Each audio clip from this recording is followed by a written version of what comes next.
Bonjour, chapitre C10, contrôle de la qualité par dosage. L'extrait du BO qui correspond à cette partie. Alors, effectuer un dosage consiste à déterminer la concentration d'une espèce chimique dissoute en solution, déjà donné l'année dernière en première S. Plusieurs méthodes. On peut procéder par comparaison. Dans ce cas-là, on a affaire à un dosage par étalonnage, qui est une méthode non destructive, ou bien mettre en jeu une réaction chimique, qui est une méthode destructive, c'est-à-dire que votre solution, à la fin, vous pouvez la mettre à la poubelle. Alors, on va commencer par le dosage par étalonnage, vu aussi l'année dernière, et le principe. Donc, voir l'activité, je n'ai pas mis de numéro, ça dépend de l'ordre dans lequel on a progressé. Alors, le principe, on constitue une gamme d'étalons de concentration connus. On mesure la grandeur physique qui est caractéristique, sigma ou A, c'est-à-dire soit la conductivité, soit l'absorbance, en fonction de la concentration C.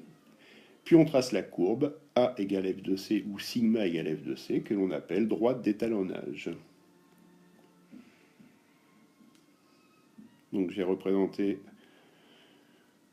grandeur physique en ordonnée, A ou sigma, et en abscisse C. Donc on trace la droite, qui traduit la relation de proportionnalité entre A et C, ou sigma et C.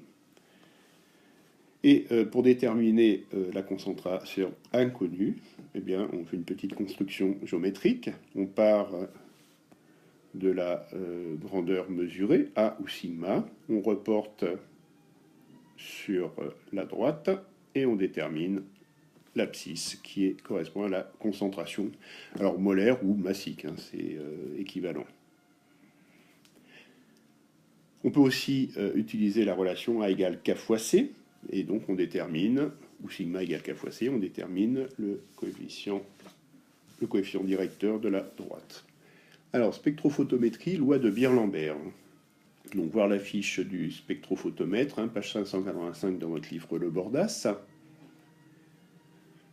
Alors, si l'espèce dont on veut déterminer la concentration est colorée, on utilise la spectrophotométrie qui permet de mesurer l'absorbance de l'espèce colorée. Donc, l'absorbance à la longueur d'onde de travail lambda est égale à K fois C, ou bien encore epsilon de lambda fois L fois C. Alors, l'espèce colorée, oui, ça dépend du spectrophotomètre, parce que vous avez des spectrophotomètres qui fonctionnent uniquement dans le visible, ou bien dans l'UV visible. Donc, si vous avez un spectrophotomètre UV visible, vous pouvez aussi mesurer l'absorbance d'espèces incolores, mais qui absorbent dans l'UV. Ce qui est le cas au lycée. Alors, L est la longueur de la solution traversée par la lumière. Donc c'est l'épaisseur de la solution. Alors en mètres, en centimètres, ça dépend de l'énoncé.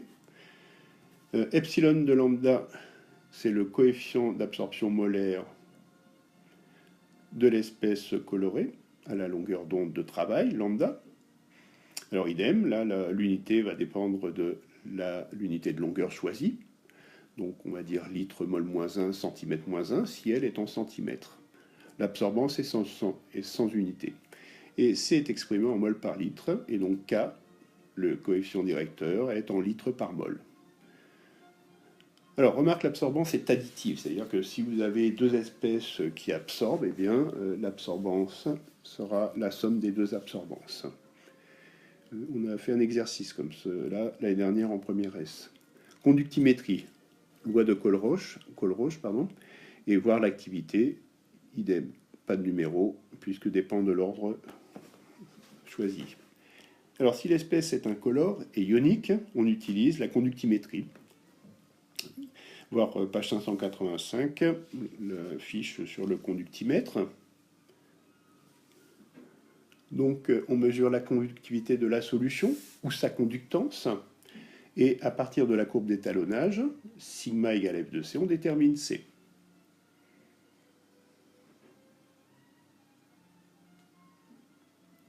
Donc la loi de Colroche traduit cette proportionnalité.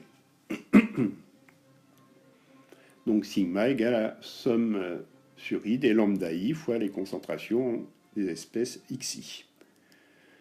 Alors on a sigma égale K fois C, ou bien G, la conductance, qui est K' fois C. Donc en fait, G et sigma sont aussi proportionnels. Alors attention aux unités, puisque les concentrations dans la loi de Colroche sont exprimées en mol par mètre cube. Sigma en Siemens par mètre, et lambda I, qui est la conductivité molaire ionique, en Siemens mètre carré, mol moins 1. Voilà, fin de cette première partie. Je vous remercie de votre écoute.